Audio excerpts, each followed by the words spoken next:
of missing out and fitting in. And within these two topics, I will be talking about a bunch of little subcategories, such as, wearing the hijab, praying, lifestyle, and whatnot. So, inshallah, this will be a beneficial talk to all those that listen for it. So, getting straight to the point, I feel like being Muslim, you end up having a lot of fears of not fitting in and moreover fears of missing out, because you see people live their life in a certain way and you're not living your life in that way. So automatically it rings a bell in your head and you're wondering, like, is it fun? Is what are they doing? Like, is it entertaining? Why can't I do it? I wish I could do that. Like, it's just a bunch of thoughts that kind of go through your brain. So inshallah today we'll target those. So honestly, personal insight, I still currently go to a high school. I bet that's obvious.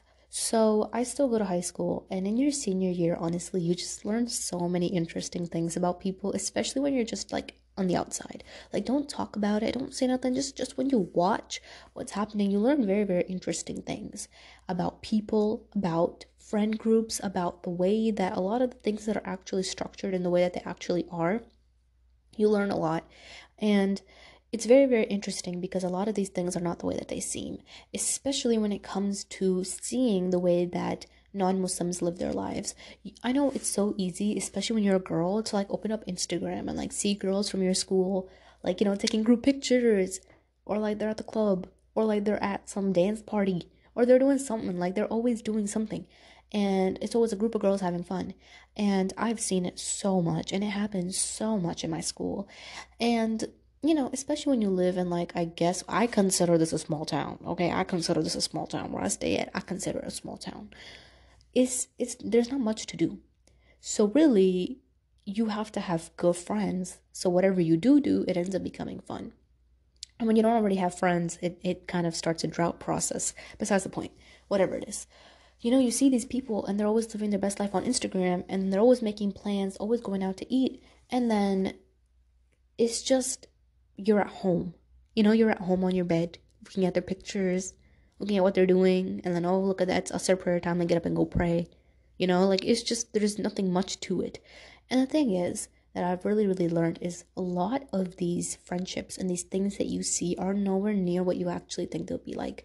And I know that you guys hear this so much from so many different celebrities on, like, social media pages and whatnot, where they talk about how, what a celebrity lifestyle is and how it's not actually what it seems, or how everything on social media is not actually what it seems. I bet y'all have heard that, but really, really, it isn't. And I'm a normal person saying this. I'm no one special. So I'm telling you, like, I've sat on the outside and I've been on the inside. I've seen both ends of having lots of friends and having no friends. And I can confirm to you that indeed, even when you have a lot of friends, there is so much mess that goes on. And if your circle is not a circle that you know that you can trust no matter what, you're out here to play yourself and you're out here to put yourself at risk, because you're not setting yourself up for success, especially if you know that the people around you are not people that you can 100% trust. If you can't trust someone, there's a lot of really, really big risks about them not necessarily wanting good for you. They'll clap in your face, they'll support you in your face, and then behind your back, they'll be a completely different person. So it's not easy to constantly trust people, especially when you have a big friend group. So it's okay to have 2-3 friends that you honestly trust. But when people are, friends with 9, 10, 12 plus people, and it's a big old circle, y'all hanging out every day, I feel like it's really, really important sometimes to keep a check on who you can actually trust and who you actually cannot trust, because sometimes we get so blinded by the joyfulness of the group that we don't realize that there's actually hidden some toxicness within everyone and within the way that they treat you. I've seen girls that, like, will literally post Instagram pictures and be like, oh my god, besties, sleepover, whatever, right? And then, like, they'll be talking trash about each other, and it's like, how does that work? Or like they'll be talking about trash about, like, each other's boyfriends and whatnot. Like, how does this work? So is it like a friendship for the gram? And essentially, kind of, I hate to say that, but that's what it is. Like, stop looking at it from like a superficial aspect and be really rational and honest. It's really is a friendship that you keep out of dire desperation because you want something to do. Although quite frankly, you know that company's toxic. And it's funny because a lot of them know that one another are toxic, but they don't stop being friends with each other. Because it's just, again, it's just one of those things that you have a fear of missing out. You have a fear that, what am I going to do if I'm lonely? What am I going to do if I don't have anyone to go out with? So it's a fear of missing out. And that's what makes you stay in certain situations where you know that you shouldn't even be staying in.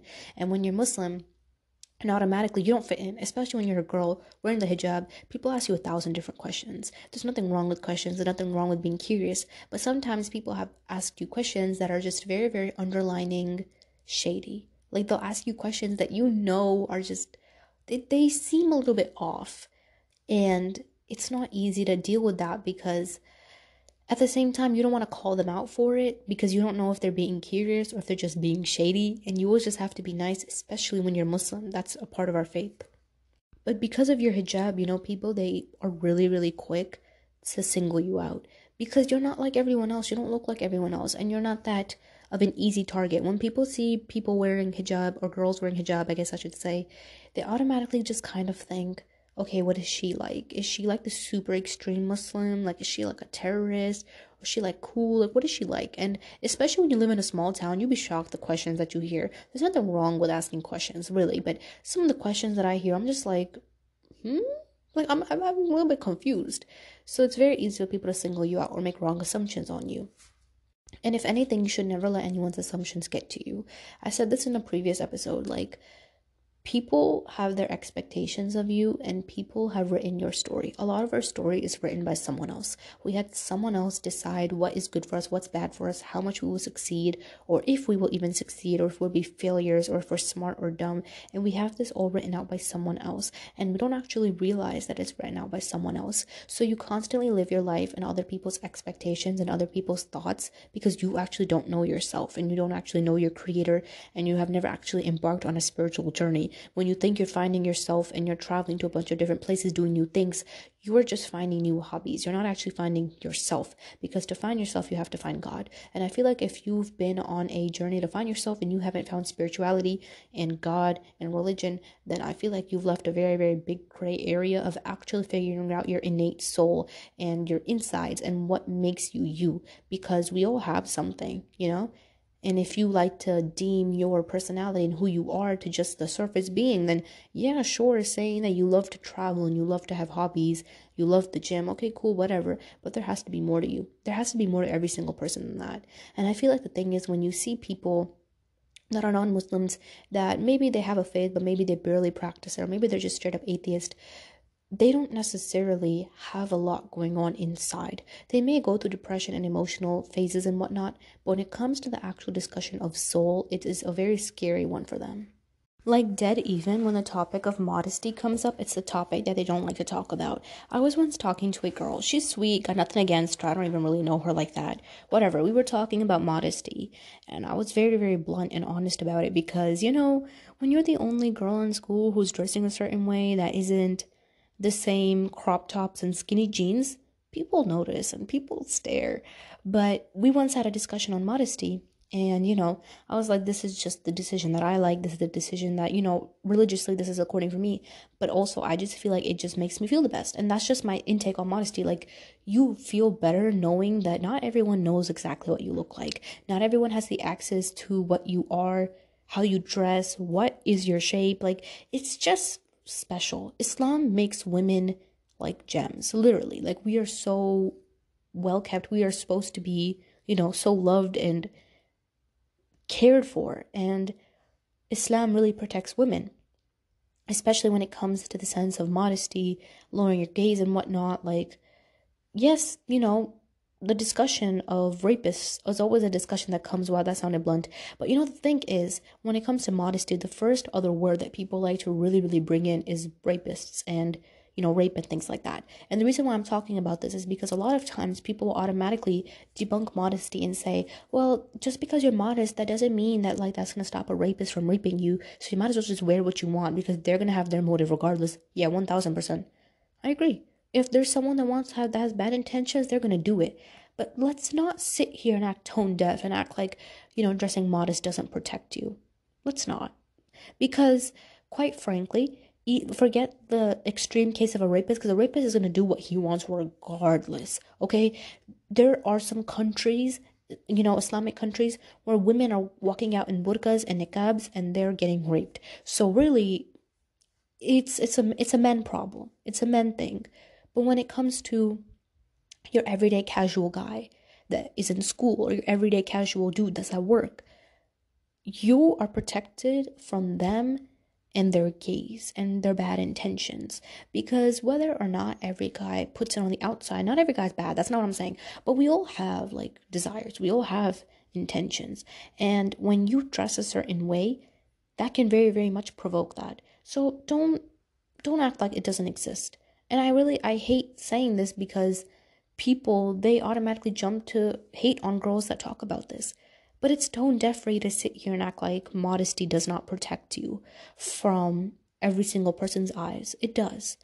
Honestly, and if anything, I feel like it makes you special. People automatically view modesty as oppression, and they think that if you're modest, you are oppressed, because what woman in today's society would not want to go out there and show her body for compliments, attention, and more for her own self-confidence? But that's the point. Everyone does it. Everyone's doing it. And quite frankly, no one's actually happy. Doesn't it sound mad mean? But did you guys notice that as time went on, and the more and more skin that we started showing, the more and more insecure girls have gotten? Because the more that you show, the more that you see, the more that you become self-cautious. When back in the day, they used to just dress modest, whatever. Yeah, I bet they had insecurities 1000%. But now we have girls that are like starting at the age of 9. They see girls on Instagram, or even especially when you're 15, 16, 14, like those girls, they see models, they see certain things, they see them dress a certain way. They're like, why don't I look like that? So it becomes a process of gaining lots of insecurities, because the more skin that ends up being showed, really just in generality, between the girls and between, social media and whatnot, the more and more it makes people self-cautious, because they don't look that way. And that's, again, where that topic comes back into, where things that you see online are absolutely not the way that they actually are in real life. And even if they are, what does that have to do with you? Why are you comparing yourself to them? So as the more skin that we've shown, let's not beat around the bush. We've all gotten a lot more insecure, because it makes you worried that you don't look like this person. And you see people in the comments lusting over them, hyping them up, saying like, girl, you're so pretty, or guys in their DMs. And you wonder, like, they're getting all this attention. It's because of their body. It's because of the way that they're showing themselves. It's because they look so good. Let's be dead honest. Through an Instagram picture, you don't know nobody's personality like that. Unless they're like some YouTuber, you know them, they vlog, but even then, people only show you what you want to see. So through an Instagram picture, really, you don't really know somebody's personality and depth of soul. So quite frankly, everything that's being done in the comments and all the lusting, it is what it is. It's for the body. And don't you feel like you as a woman, and especially being Muslim, you hold so much more value than that? Than being complimented for what you look like? There's nothing wrong with the girls that do that. Do you? I'm not insulting. I'm not trying to be mean, but I'm trying to put a perspective in to my Muslim girls. Don't you feel like you deserve more in life than to have people respect you and be kind to you only if you're pretty and only if you have a good body? Don't you feel like as a human being you deserve respect naturally for who you are as you are, before anyone even gets the chance to know you? And I think, yes, I think every girl, whether she's not Muslim, whatever, I feel like everyone deserves that. But I feel like with what's going on today in society and with regards to, showing skin, whatever, and all that, it's become hard. Because if you're pretty and you have a pretty body, you're automatically respected a lot more, because people will treat you better because you look better. Let's not act like that doesn't exist. Pretty privilege, it's a thing. It is a freaking thing. Yes, it is. Because when you're excessively pretty and you fit into the standards, people will raise you to a pedestal that other people that may be modest or may, let's say, in regards to society standards, may not be quote, quote, pretty, will not be able to get up to. Because for those people to get on a pedestal, they're going to have to get to be known. People are going to have to actually understand their personality. Then if people say they have a good personality, they're like, oh yeah, she's cool. Yeah, then people start respecting you. Unlike this other girl who, when she's automatically pretty, she's already on a pedestal. So it's a problem. And I'm not saying this to criticize girls. And honestly, I feel like all girls, y'all are beautiful in your own way, because society has their own set limits. That doesn't mean that if you don't look like what people want you to look like, that doesn't mean you're ugly. No, that's not how that works. But pretty privilege is, honestly, it's a dead real thing. And girls deep down know that. And the girls that deny it on the outside, I just feel like they're doing it to be tone deaf. But deep down, they know that too. And if you guys have not noticed this already, Let's be dead honest here. Men respect women that are prettier a lot more. And the sad cases within men, and I'm not trying to criticize men, but really there's two groups of girls, and the problem that comes to be is they're the girls that show skin that they don't really care about modesty, they live, love, have fun, whatever. And then there's the girls that are modest, and they have haya, whatever. And what comes is that a man is actually attracted to girls a man that may not be on his deen, by the way, is more attracted to girls that show skin and are a lot more open. But deep down, they know that they have to be with a girl that has more modesty because that is what is better for their own being and whatnot, because they don't want to be with someone like that. But what happens is actually it's a two-way sword, because modest girls always end up getting cheated on by girls that are the opposite, and girls that are the opposite get cheated on by girls that are modest. So really it runs both ways. So this is where that discussion of finding a man that's on his deen and whatnot, that comes into play, because quite frankly it works both ways. And I'm not trying to criticize one group over the other or say that girls that show their skin are the worst human beings on earth. I'm not criticizing in a negative way, and I don't want anyone to take out a clip of this and be like, oh my god, she's shaming us. No, I'm just saying logically, don't act like you don't know this exists. So many times, especially on Muslim TikTok, I've seen cases where guys will be with girls that might not necessarily be on their deen, and they'll be dressing, doing whatever they want, and then they'll marry a girl that's the complete opposite. Yet, quite frankly, they won't necessarily be attracted to the girl that's the complete opposite. They'll still want her, but on the outside, to please their parents, to please whatever, they'll be with the girl that's modest. So it becomes a problem when there's two groups, and men themselves are always fluctuating between that. Now, I'm not trying to criticize all men. Y'all know that I'm not one of those girls that sit here and says, oh, men are trash. No, that's not how that works. You know what I'm saying? That's not how that works, especially not in Islam. No. There's good people out there. And for that, you have to also make sure that they're on their deen. Because if they're on their deen, this really won't be that big of a concern. Coming back to the original discussion, when you dress modest, that automatically singles you out. Because people don't actually want to care to get to know you because you look different. And it's strange that we still have this problem. Like, different. Like, she looks different, let's not be with her. Or that person's a different skin color, let's not hang out with them. Like, what does that even have to do with anything? That's nothing to do with anything. You know what I'm saying? But people still like to do that. And unconsciously, they categorize people. And it's funny because on the outside, they're activists. They're, standing against oppression, standing against racism, whatever. But then on the inside of their brain, they're classifying people. Oh, this girl is black, I don't want to hang out with her. This, that, this is that. Like, they're categorizing people. And that's so wrong. Because there's just no scene of even needing for that anymore. There's no need for it. And I feel like mankind as a whole has grown so much intellectually that if you still continue to keep beliefs like that, it's because you're ignorant and nothing else. You have no reason to be keeping beliefs like that. When it comes to fitting in, you're never going to fit in with what everyone else wears and what everyone else dresses and how everyone else looks like. And quite frankly, you don't need to either, because if Islam tells you not to do something, honestly, it's for your protection. It's for your protection. There's nothing that's haram that isn't haram because it won't protect you. It will always protect you. It will always be good for you. Haram is always harmful. Always. So there's no shadow of a doubt in that.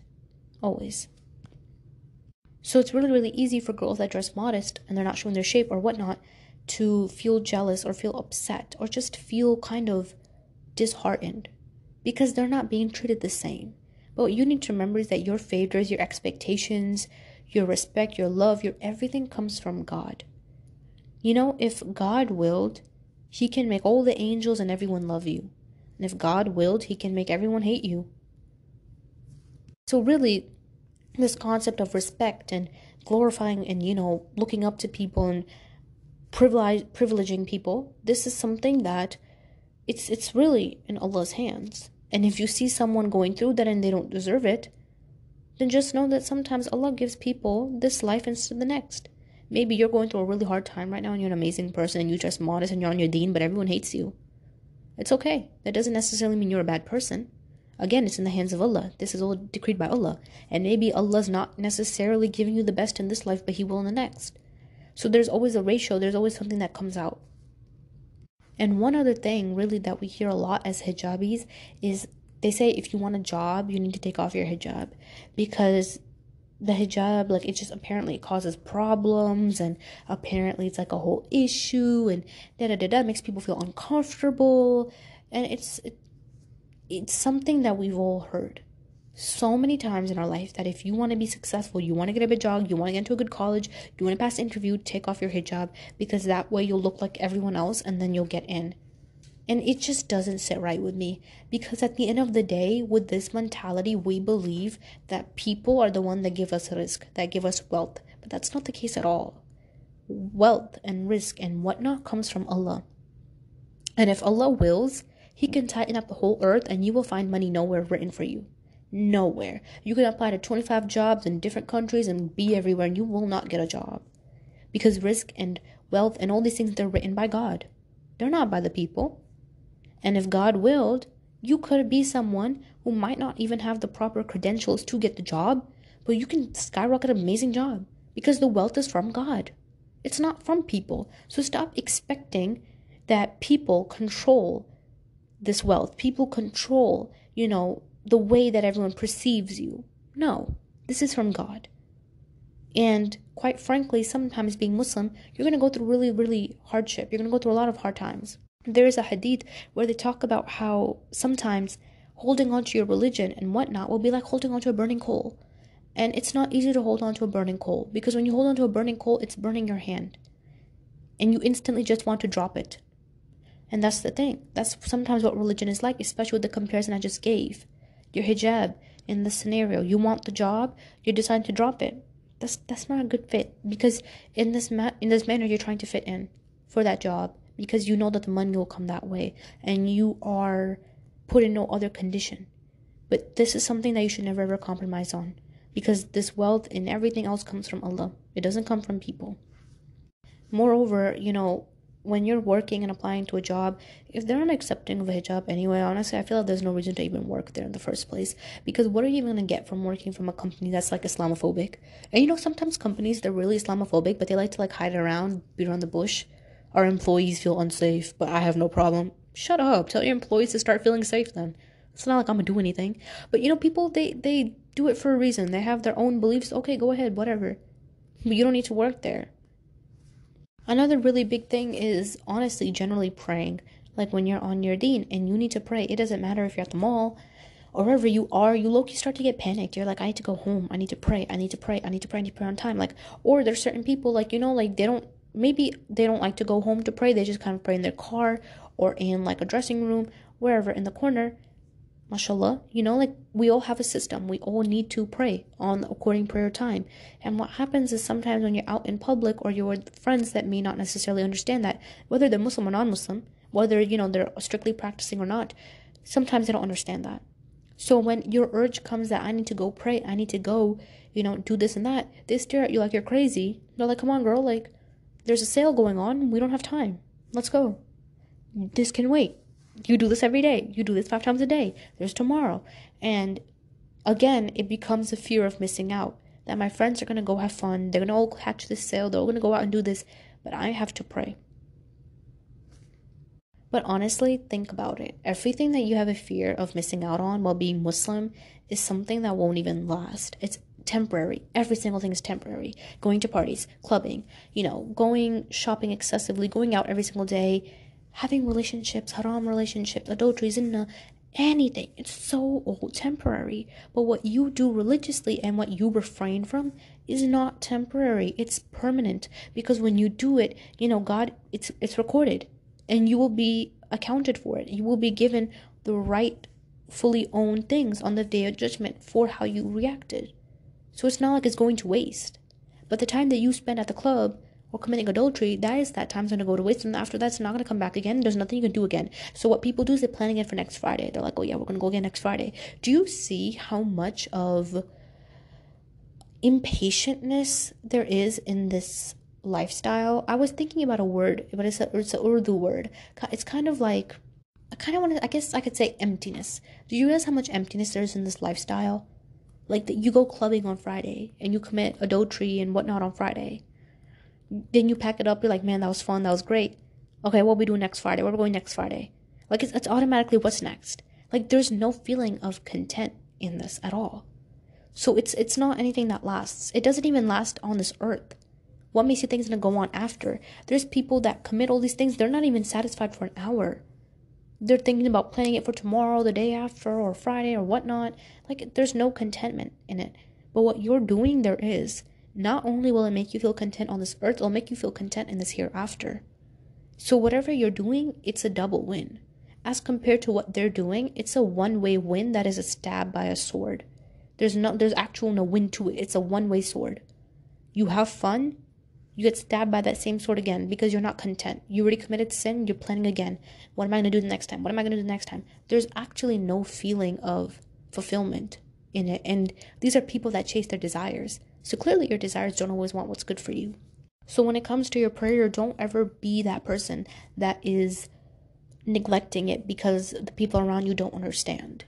You know, not a lot of people will understand. And it's sad because there's some Muslim kids that are like that. But honestly, prayer has a lot to do with habit. And if you grew up praying very frequently, or you are someone who, as they got older, they realized the importance of prayer, and then they decided to associate themselves with it more and, become frequent in it, then you exactly know what I'm talking about. That prayer, missing prayer is not easy at all. Because Allah, alhamdulillah, blesses us with guilt in our heart. So when you feel that guilt, you automatically know that, like, okay, I gotta do what I gotta do because anything that I do right now externally in this world is just not gonna make me feel happy. And I know exactly, like, that's not an easy feeling to feel, because when you feel guilty inside about missing a prayer, you will try to act like it's not a big deal, like it's one prayer, like I'll get over it, like it's cool, and you will continue with your life on the outside, but inside you won't feel fulfilled, and so you will constantly try to be doing different things to make that empty gap feel fulfilled. And really, there's no solution. Just get up, make up the prayer. It's okay. You messed up, it happens. Don't be so bitter to yourself and neglect yourself from such a beautiful gift that God has given us, which is prayer. Another big one is honestly haram relationships, because when you see everyone around you like getting into relationships or even just having friends that are of the opposite gender, you start to think like, okay, this is normal, or is there something that I don't know about this, and how haram is it actually? Like, if I have a guy friend and I'm just talking to him, like, catching up, just hanging out, like, it's not that big, like, I'm not doing anything. But the problem that happens is this is how the doors of zina open.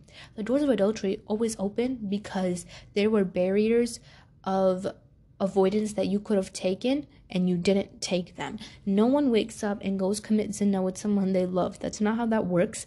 It's a process, and slowly but surely get to know that person, or you start texting more or whatever. That's how it leads to that.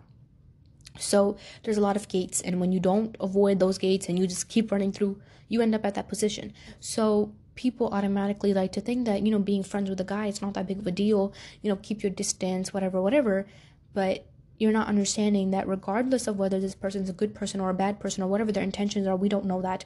And scientifically, forget religion for a second, I want you to go on YouTube and type in, can guys and girls be friends? And watch the first video. It was recorded on a college campus. Watch the first video. It has nothing to do with the religion. Every single girl said, yeah, guys and girls can be friends. And every single guy said, no. And when they were asked why, the guys instantly said, I don't like her, but if I had a chance to get with her, I would. I don't like her, but if I had the chance to do it with her, I would. And that's what every single guy said in a different form. And when the girls found out, they were shocked. And that's the thing. It's not that easy and as on surface as people try to make it seem like it is, because you don't ever know anyone's intentions. And then people always bring up their cases. I had a guy best friend 9 years, 20 years, never did anything like that. He's married. He's okay, cool, good for you. But what you're not understanding is at the end of the day, it doesn't matter what your case is. God never made it lawful. So you are already transgressing God's boundaries. So that is something that you need to keep in and bear in mind. And honestly, girls always use the excuse that I like to be friends with guys because they're less drama, but honestly, that's invalid. Because if you find the right group of girls, I promise you, like, you will be set. Guys are a whole lot of drama themselves too. Like, when they want to fight someone, they will go all out and they will chase them down blocks. Like, guys ain't any less. They really aren't. And if anything, I feel like you just can't talk to a guy about everything that you can do with a girl. And I get it that some guys, that maybe they're good at listening, they understand your problems, whatever, but there's just nothing like the same gender understanding you a lot better, especially Islamically when it comes to your morals and obligations. It's not something that befits. And the problem is when you go to a school where people aren't Muslim and they try to become friends with you, it becomes a little bit difficult because you don't necessarily understand how to tell them, hey, like, we can't be friends. But it's something that you kind of have to at least distance yourself away from and try to avoid unnecessary conversation to your best ability, especially when you're in school and you have group projects and classes and assigned seats. Like, I understand it's not easy, but you do have to at least try best on your end to do unnecessary talk, not to do unnecessary talk. I know that we can slip up. I know that it's not easy, but it's a lot about intention, and that plays a really, really big role in everything that you do. You don't miss out by not being in a haram relationship. You don't. There's nothing in a haram relationship anyway. I have so many episodes where I talk about haram relationships. You never get anything good out of it. You never do. No one's actually ever that committed. No one's actually ever that considerate. And if they were, they would not make it haram. Whether you're with someone that is a believer or a kafir, disbeliever, I'm just saying, they would make it committed. If it was a disbeliever, he would realize that this is not fit for your religion, and he would take a step back and reevaluate what's happening and what do they want to do. They would end it there. And if it was a Muslim that actually cared about you and you're dating another Muslim, he would take a step back and realize that your ahira and his ahira are very, very vital. So this is not that easy of a game. So quite frankly, avoid. You don't miss out anything.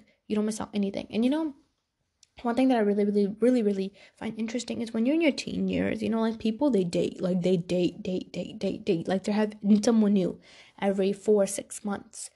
And they have so many quote high school sweethearts and whatnot. But one thing that I feel like people forget is when you're in your teen years and you're constantly dating, you're not having any time for yourself. Taking out 3 months to be in your season of singleness, quote, ain't enough. That ain't no season, baby. That's 3 months. A season of singleness is a season. Like, we're going at it. And seasons is with the S at the end. We got seasons of singleness, not a season. Like, y'all catching my wave? Like, I bet y'all have seen that, where they're like, oh, I'm in my season of singleness. Or some girls like, I've been in my seasons of singleness with an S at the end. Like, you've been single for 3 months. Stop.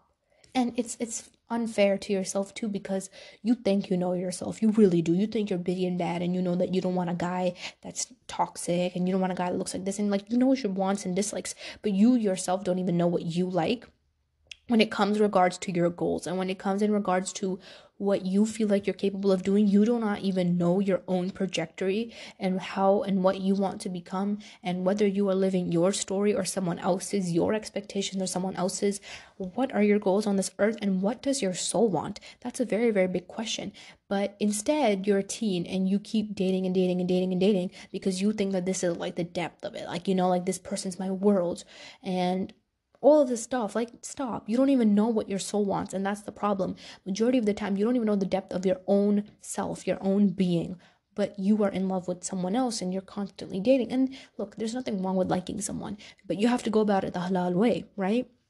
So I'm not saying that emotions are like, bad. That's not what I'm saying. It's about how you react to those emotions and what you do to make those emotions halal.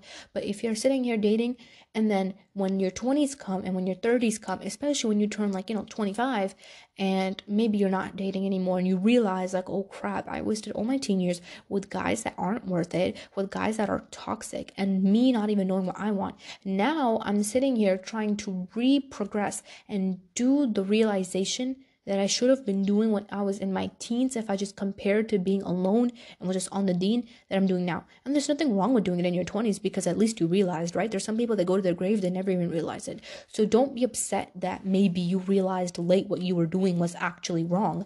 Be grateful that you realized in the first place. But if you are 18 right now, I'm telling you, logically, you're wasting your time. And if you don't believe me and you're so adamant that I love this person, like, they will never leave me, okay, tell them to make it halal. And then you'll hear 10,000 different excuses. We're too young. I don't have a job. I don't have, I still have to go to college, whatever. Yeah, I agree. Those are valid things that happen. But If there's a will, there's a way. There always is. Trust me, there always is. And I've talked about the Prophet, peace be upon all them, stories on here so many times. So many of them didn't have a job. They were running away from such horrible things. They were going through a lot, but they made it work. So I don't want to hear no excuses. I really don't. And majority of the time, men are just too scared to bring it up to their families.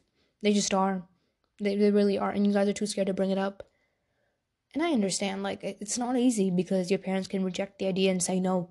But at least bring it up so you're not sitting here in haram, committing haram, doing wrong things. And automatically when you bring it up to make it halal, you better see the way that they run. You better see. And if they don't run and they give you an excuse and you tell them like, hey, okay, get it done in 6 months, 2 months, 5 months, unlikely they won't be able to. And if it's someone committed, then they will. And this is exactly how you test the loyalty of someone. You put them in circumstances where they have no choice but to be loyal and to be honest and consistent, because marriage is a very, very big contract and it's very easy to date. It is so easy to date. Dating is easy. Marriage is hard. Marriage requires so much more respect, so much more that goes into it as compared to dating. You know, like you can go to 7-Eleven, get a couple slushies, watch the sunset, and you've bonded, and it's easy, it's whatever. But when the discussion of bringing your parents come in, when the discussion of giving respect, what do you want to raise your kids like comes in, what does your soul want? What is your religion and how do you practice it? What are your biggest fears and what do you feel like you are failing at in life? What are your projections? When these questions come up, then you don't know. And when you start to ask these questions and you see that this person is someone you don't even want, forget the 7-Eleven slushies. Girl, you just dated someone that wasn't even worth it in the first place, okay? And that's the thing. When you're at your teen age, you really think you've reached your depth. And some people have, and I 1000% agree. I'm a teenager myself, and people say that things that I say are very, very helpful to them. I'm not disagreeing with that. And I'm a strong believer that knowledge has no age. 1000%. 1000% knowledge has no age. For the longest, with the age that I'm at, I'm 18 recently, alhamdulillah, I turned 18 like a week ago. I always have people tell me, especially when I was 17, that you're too young, you don't know what you're talking about, don't you think you shouldn't be talking about this, don't you think that you're a little bit too invested in Islam? Like, I've always heard people take my opinions and take whatever I have to say and shove it out the window only because of my age. So trust me, I know what I'm talking about when it comes to the fact of knowledge has no age. If you have a will and you have an intention to gain knowledge, you will get it regardless of whatever age you're at.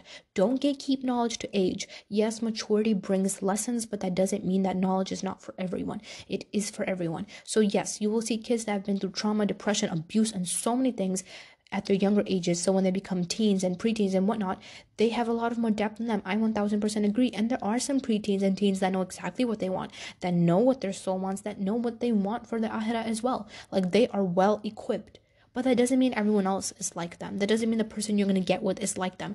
And if God has blessed you with, I hate to say this, but if God has blessed you with a hard circumstances like trauma and depression that made you realize the depth of you and made you realize the depth of God, why do you want to share such a vulnerable, beautiful part and aspect of you with someone that won't even be willing to stay?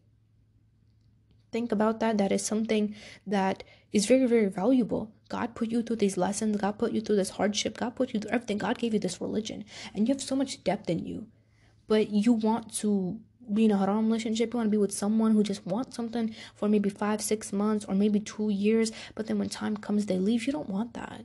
You know you deserve more too. And deep down, a lot of girls that are Muslim, that do have depth and they do have knowledge and they have all of this, and they get into haram relationships even though they pray, even though they do these things. It's because they just want comfort, because they have been through so many things, they've been through so much depression, so much trauma, that they feel like they're going to find comfort in a haram relationship. I really hate to say this, but that haram relationship is just going to up them trauma points, because boy, let me tell you, when you do something that isn't allowed by Allah, you will get hurt. Always, always, always, always. I have not talked to a girl who's ever been able to tell me my haram relationship made me happy and it benefited me. Mind you, I've talked to, alhamdulillah, nearly hundreds and hundreds and hundreds of plus people through this podcast around the world. I'm talking Malaysia, different states, like everywhere. And I've seen lots of cases of girls telling me about haram relationships, and trust me, I've never had one girl say, oh my God, I was all so happy, or I am happy. No. I've always heard a complaint. I've always heard something. So trust me, you're not wise thinking that you're going to scoop up a guy that's going to, be the one that you end up marrying, and you're dating him to get him to know him for the sake of marriage. You automatically are putting yourself and him in a haram boundary, and you're putting the thing at risk as it is. So you don't miss out anything there. Remember that. And when it comes to the discussion of fitting in your school environment and just your everyday environment, if you're not dating, you don't have guy friends, you wear a hijab, you pray, these things, people are automatically going to single you out because you aren't doing what other people do. But at the same time, you were never meant to do the things that other people do. As a Muslim, we are very, very different from everyone else. When you wear a hijab, it's not just I wear a hijab for modesty, for men, whatever. No, it's also about the fact that when you walk down the street, every single person knows that this person is a Muslim. And the biggest hijab that we don't talk about enough is the hijab of your character. What are you acting like? That is what matters. I wanted to talk about something on here real quick. Just real quick. When the discussion of dawah comes up, I believe strongly that the best dawah is your character. And one thing that I learned, and this is talking to people in revert chats, having friends that took in their shahadas, all these different things, having people online, podcasts, shahadas, whatnot, just seeing all these different cases of people, is that I am not like someone that has like a certificate in dawah or anything like that. But I do, alhamdulillah, I try my best to knowledge and educate myself and share why Islam is the truth as regards to other religions with other religions' lenses. What some people do when they give dawah is they put the lens of Islam on every religion, and then they're like, this is why it doesn't make sense. I don't do that, because I believe that if you're trying to figure out which religion is the truth, you need to look at the religion and its book, not anything else. That's it. Just what does the religion have to offer, and what does the book of this religion say? Forget about Islam for a second. What does this book say? And if you see that the book is not making sense, you see that the religion's not adding up, then you know where you stand with that religion. So I don't do that thing where you take the lens of one religion and you put it on all. I don't do that whenever I talk to people in regards to dawah. So what I've learned, and especially with the advice that I share on here, is that your character is the best dawah that you can ever offer. One of the things that I hate is when people give dawah and the first thing they start to mention, especially to my girls, is you have to be wearing a hijab, you can't be wearing tight clothes, you can't be out here on the streets, you gotta drop them guy friends, whatever. And they're not saying it in a kind way. They're saying it in a rude, interrogating, degrading way. They're saying it in a way to insult this girl, as if this girl has not lived a life that was completely different from Islam. So what they do is, instead of educating and giving dawah on why Islam is the truth and why you should believe in the shahada, they instantly start to interrogate her and belittle her. They tell her, like, oh, the way that you dress, like, you would be categorized as, like, an everybody's girl. You would be considered this, you'd be considered that, like, our community doesn't accept this, etc., etc., etc. And I'm not disagreeing. Yes, those things are true. You are supposed to wear a hijab. You are supposed to dress modest. You are not supposed to be hanging out with guys. 1000%. But when someone is on the edge of faith and they're so confused what is the true religion, your job is to sit here and show them why Islam is the truth. Not tell them that they can't live up to the expectations of what a good Muslim is. Because the journey of becoming a good Muslim is something that even born Muslims go through. There's certain things that you can't stop doing, or that you struggle to begin, whatever it is. We all have those things, but that doesn't make us bad Muslims. That just makes us Muslims that are trying. And that's the thing, we are all trying. So for you to sit on a pedestal, it's just insane in my opinion, because these people, they barely are understanding the shahada. They don't even know how to pray yet. They don't even know like how to do wudu, or like what is Ramadan. Like, they don't know about any of this. They're trying to learn, right? And they're reaching out to you to learn. And instead what you tell them is, oh yeah, you know what, well, the way that you dress in and the way that you look in, it's looking dark for you. You're gonna have to change lots of things. What are you doing? What are you doing? You're not doing no dawah. You pushing people away. Now, this doesn't mean, and I know that someone's going to try to take this out of context, this doesn't mean that you shouldn't educate them on what the expectations are, 1000%. But Islam is not a race. It's not a race. We are not racing against each other. We are all trying to become better for ourselves and for God. That's it. Now, just because you may struggle in your deen, you may have things that you struggle to let go, that doesn't mean that you should give up on Islam. Heaven is filled with people that were sinners that repented. That's the whole point. No matter what happens, you repent, you try again. Just because you are caught up in sin, that doesn't mean that that sin is not capable of being dropped. Prayer is the cure for sin. Dua is the cure for sin. And when you don't do dawah correctly, and you don't tell them about what does prayer do for your heart, and how prayer has the power to cure sin, and how hope and making dua, supplication, whatever, has the power to cure sin, but instead you're sitting here telling her that you're dressing bad, you have a boyfriend, break up with him, whatever, you're not making a dent. Again, you can let them know that what you're doing is probably not right, and those expectations might not fit well with Islam. Those things are not allowed. But at least let them learn how to pray. Let them understand what they're even, getting into. And I just feel like when people give dawah like that, it's horrible because you think that you're really making an impact. But when you become super religious, and if that makes you bitter, recheck. Because becoming religious should not make you bitter. Yes, I understand you gain knowledge, you know that certain things are allowed, certain things aren't. There's a lot of wisdom that goes behind it, I get that, but that doesn't mean you become bitter to people that may not have been guided the way that you did. Just because you're good right now doesn't mean you can't die as a kafir. I don't know what you're on. You really can. Anyone can. I can. May Allah protect us. Oh my God. Seriously. But we all can. It's potential for anybody. And the person that you're sitting here right now making fun of and degrading, telling them that, they won't be able to fit into Islam, they might be up in Jannah. Inshallah, may Allah grant us all Jannah, but they might be up in Jannah while you are sitting there degrading them. So be wise about it and don't ever give dawah like that. Which brings me back to my point that the best dawah you can ever give is your character. When you present yourself in a beautiful way, in a kind way, in a patient way, in a manner that is likable, and you are following the deen and whatnot, why won't people want to be interested in what you believe in? When I first came to school with everything going on and people were like, oh, she's what? Like, she's Muslim. Like, what is she? Like, people had a culture shock when they saw me. I remained nice about it. Because even though I knew people would think that I'm a terrorist, or people, especially in a really Christian school where they literally have Bible clubs and they meet for Bible and whatnot, I knew that I'd get judged. But that doesn't mean because I am going to get judged by them, I should be shaken in my faith. Their judgment should not shake my faith. And you need to let people know that it doesn't matter what you believe in, or it doesn't matter if the whole world around me becomes a religion that I don't believe in. I'm going to stand my ground onto what I believe in because I have such firm faith in my God. That is the point. Having faith and having a good character that you present to those around you. In the history of, Islam and whatnot, and to spread the deen, our beloved Prophet Muhammad, peace be upon him, they went through a lot. There were wars, there was so many things that went down just for Islam to be established today.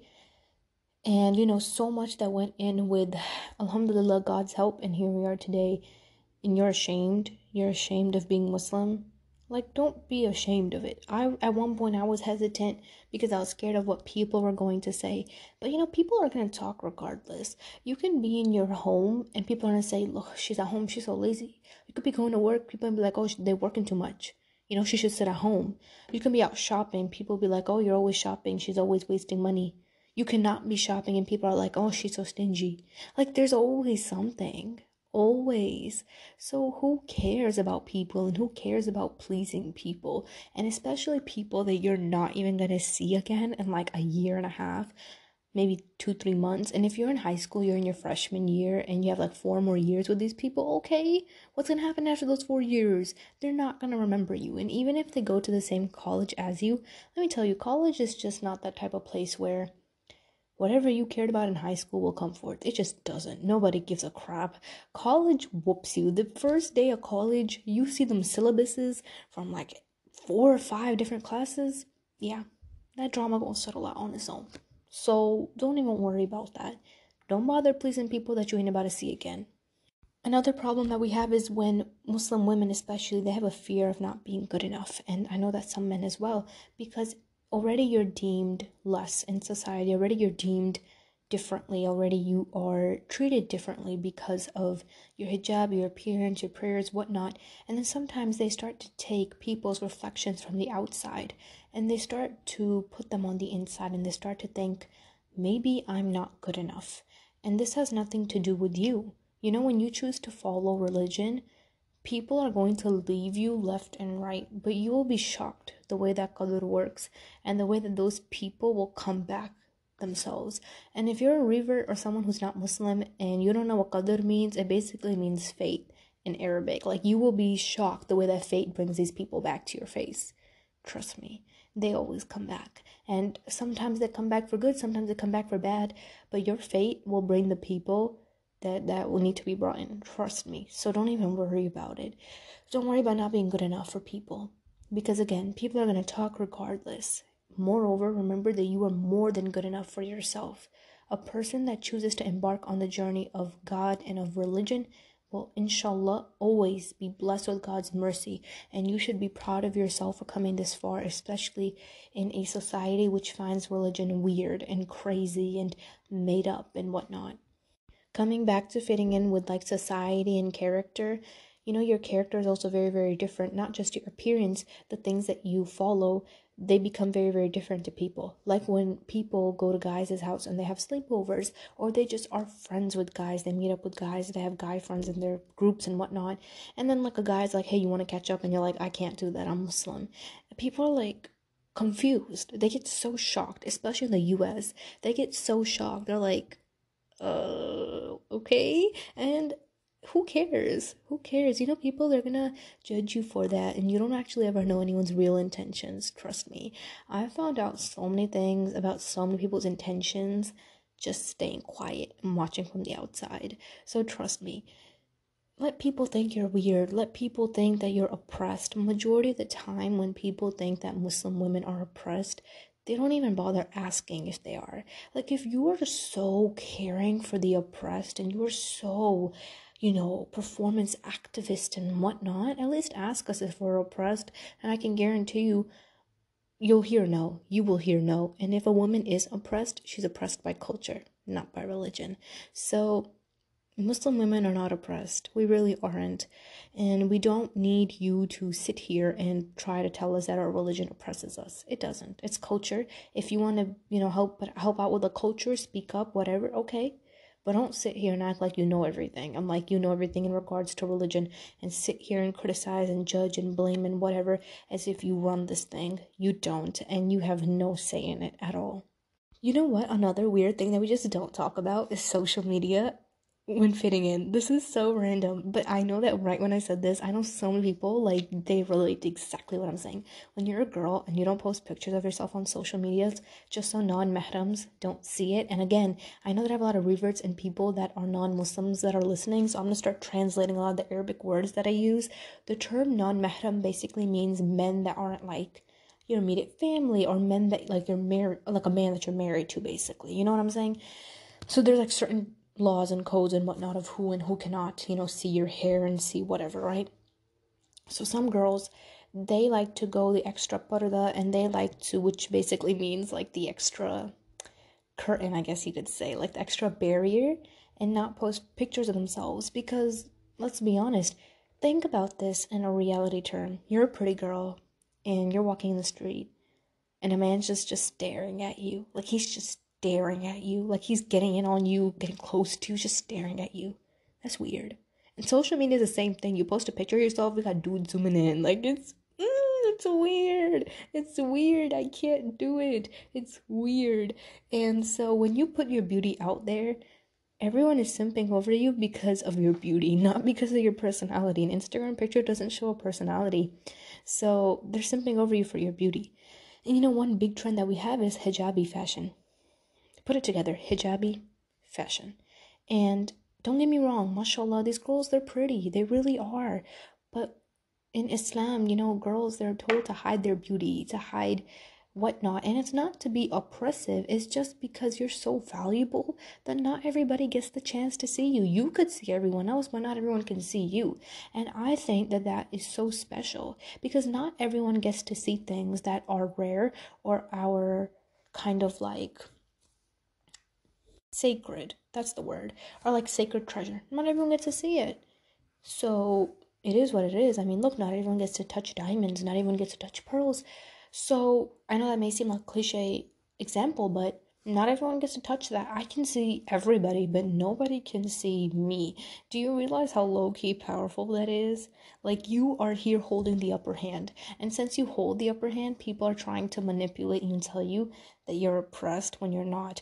And so when you don't post pictures of yourself on social media, or you're not falling into the trend of hijabi fashion, be proud of yourself. It's really, really easy to see pretty girls that are wearing the hijab. They're dressing somewhat modest, and they're like, oh my God, people are gassing them up. They're so pretty and whatnot. And, from their posts, they look like they're on their deen and whatnot. And again, we can't judge, but they're pretty. Mashallah, may Allah keep them pretty, but they display it for everyone. And so it becomes a little bit strange when you're a girl and someone follows you, or someone sees your Instagram page and it's like blank, or it's like pictures of like the sky or something else, and just like not pictures of you. People are like, oh, you don't post pictures of yourself? No, I have a private Instagram and I don't ever post pictures of myself on there. And I only have close friends on there, like, some of my girl besties and whatnot. But even then, I just don't post pictures of myself on there because it is just weird. I just don't see a reason for me to post pictures of myself for people to know what I look like now. Like, what does this have to do with you? I'll see your pictures, but you're not gonna see mine, all right? So God bless me with the upper hand. I'm gonna use it. So I feel like when you sometimes, see people that are famous on social media, and sometimes even in school, like people are like talking about how good someone's Instagram is, or they ask you for your Instagram and they're just kind of like, oh, why don't you post pictures of yourself? And you're like, oh yeah, it's because I don't want non-madams to see. They're just kind of like, huh? Like that's weird. That's oppressive. And here's the thing, you're always gonna find things that are not common in a society oppressive because it's not common. Simple as that. But that doesn't mean it's wrong. That doesn't mean it's oppressive. You're just simply weighing out your options and you're being wise about it. Think about how many guys would be in your DMs right now if you posted pictures of yourself. Think about it. Your DMs would be exploding. That's the whole point. You keep men like that away. You keep men that are always ready to slide into DMs and whatnot away from not posting pictures of yourself. Another problem that we have with fitting in is in regards to family and culture. When I was growing up and I had friends and they're like, hey, let me come over to your house, I was like, and I got mad quiet because, I'm Pakistani. Well, my family's from Pakistan, alhamdulillah, and it's just different. The food, the clothes, the environment, it's just different. And when you're desi or you're just Middle Eastern, like, it's just different. Like, you cannot, I'm sorry, but, and I'm not trying to say this in a racist way, but like when your white friend comes over, it's a culture shock for them sometimes because they're like, what is this? What's happening? What is this food? It's not your Thursday night tacos, that's not how this works. So they get kind of shocked. And the thing is, it's very, very easy to sometimes feel embarrassed of your family, which is something people don't talk about enough, where they feel embarrassed of their parents. They don't want to invite their parents to graduation ceremonies. They don't want people seeing their parents. Don't do that. Don't do it. Your mom and dad, if you're an immigrant, your mom and dad, they came from so far to see you succeed. They follow their culture. Sure, yeah, living in the US, people might find that weird, but they are doing the best that they can. Be kind to your parents. Don't ever sit there and be embarrassed of your rich culture, of the beautiful, unique things that you bring with your culture. We are all from such different places, and we all have such beautiful things to contribute. And if you're open-minded, you're going to find every culture beautiful. And it is. You'll always find something in every culture that is unique, exciting, different, and fun. And those that are open-minded will understand that. They will. But those that are closed-minded, they're going to find it weird. They're just in their comfort zone. And honestly, they just cannot get out of their really basic lifestyle if they are afraid of different cultures. Like I genuinely know people that are like scared of other cultures. Like they're scared of the practices or the food or whatever. I'm just like, what is wrong with you? Like, God has made us all from such different places with such different backgrounds. Let's start to learn these stories, okay? Let's start to learn about them. So, for someone that may have come from a Middle Eastern background, do not be ashamed of your family. Don't be ashamed of calling people over if you can. Let them learn about you and your culture. Let them learn about you. When I first shared a story about one of my close friends that took her Shahada and she converted to Islam, she was white, and I mean, she's cool with me saying that, all of this, but yeah, when I first I gave her shahada, we did it at the park. And then after that, alhamdulillah, and by the way, that's all in the praise of Allah, I have no say in that, but she started coming to my house. Like the first time she came to my house was Eid, and I was like super worried. I was like, what is she gonna think? No, she was super cool with it. Alhamdulillah, may Allah bless us all, friends like that. But she's done it all. Like she's tried the culture food, and it went great. She does not judge. You know what I'm saying? So invite people over. Not everyone's going to judge you. If you have good friends, introduce them to your culture, introduce them to your family. Don't be ashamed that some of your parents may not know how to speak English fluently. It's okay. It's okay. They're trying the best that they can.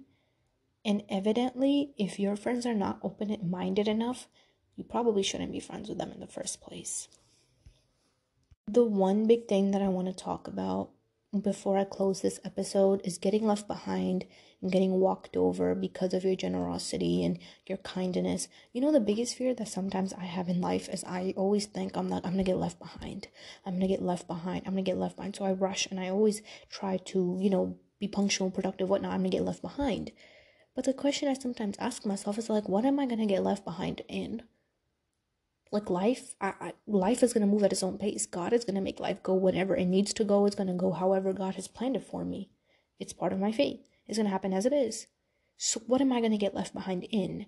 And sometimes I feel like Shaitan, the devil, he just makes you wonder and worry about things that you don't even have a say in. Like, what are you going to get left behind in? This world is going to move on for sure, but your life is written by God. And it's going to go by what God said and what God timed, and you just do your best.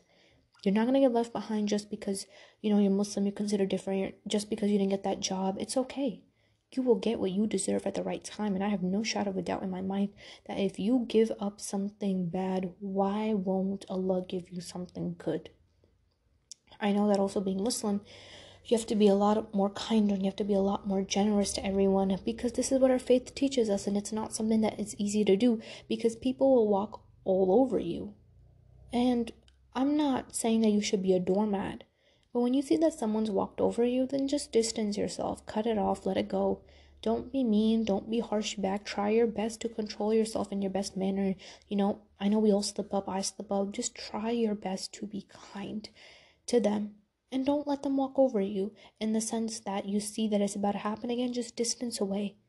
Islam does not want you to getting hurt over and over again multiple times by the same people in the name of generosity.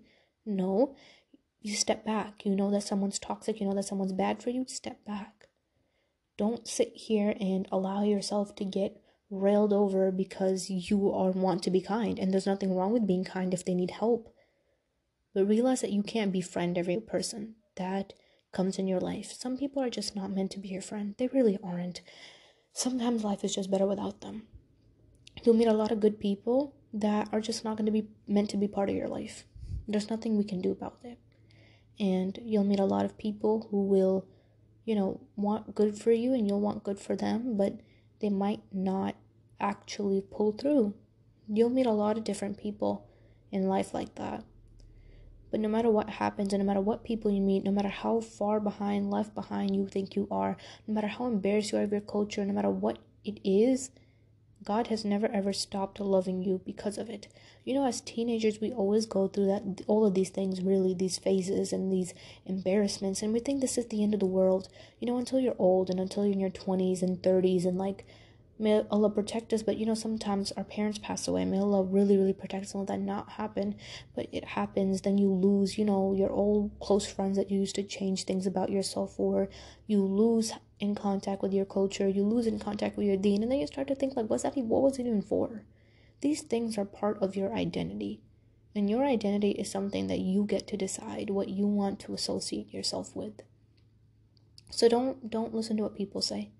People themselves don't know what their identity is. They don't know themselves what they want. And if you were blessed with knowing, with raising, with being in it, Why do you want to snatch that from yourself because people around you might make fun of you? You know, people are ignorant. They are. You see it on the news. You see it everywhere. People are ignorant.